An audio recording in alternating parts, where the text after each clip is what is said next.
একদিকে 5 ফুট আর একদিকে 4 ফুট, যেটা ডাইকুলার ভাঙা হবে বন্ধুরা। তো বলে এই ভুল ভাল বকছে, ভুল ভাই 1 ফুট কাইটা ধরেছি, তার জন্য 5 ফুট লিচি আর 4 ফুট লিচি। এটাই অ্যাকচুয়ালি 3 ফুট হবে, 3 ফুট হবে, 4 ফুট হবে, দিয়ে কি হবে 5 ফুটে যা মিলবে এটা, তাই তো নাকি বন্ধুরা? চলো দেখাও, ধরো তো বাবুদা, মিলছে কিনা দেখি, দেখা যাক মিলে কিনা। একদম কারেক্ট আছে বন্ধুরা, দেখো 6 ফুট এসে মিলে আছে, একদম কারেক্ট, 1 সুতা গন্ডগোল নাই ভাই, 2 সুতা গন্ডগোল নাই, এবার যেটুকুন আছে একদম ভালো হয়ে আছে, কারেক্ট মিলে গেছে। তো চলো, কাউরি ভালো লাগলে আবার কেউ হয়তো এখন কিট কিট কিট কিট করবে, কেউ হয়তো গান গাবে, আর কেউ হয়তো বাজনা বাজাবে।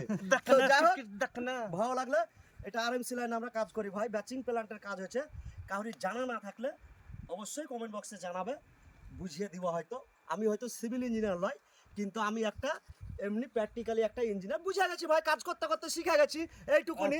বুঝতে পারছো কি, আমরা লেখাপড়া করে ইঞ্জিনিয়ার শিখতে পারবো না, আমরা কাজ করেই শিখেছি। তো ওইটুকুনি বললাম আর ওইটুকুনি জানালাম। তো কাউরি অসুবিধা হলে কাজ করতে আমাকে জানাই, অবশ্যই জানাবো আমাকে ভাই, ঠিক আছে?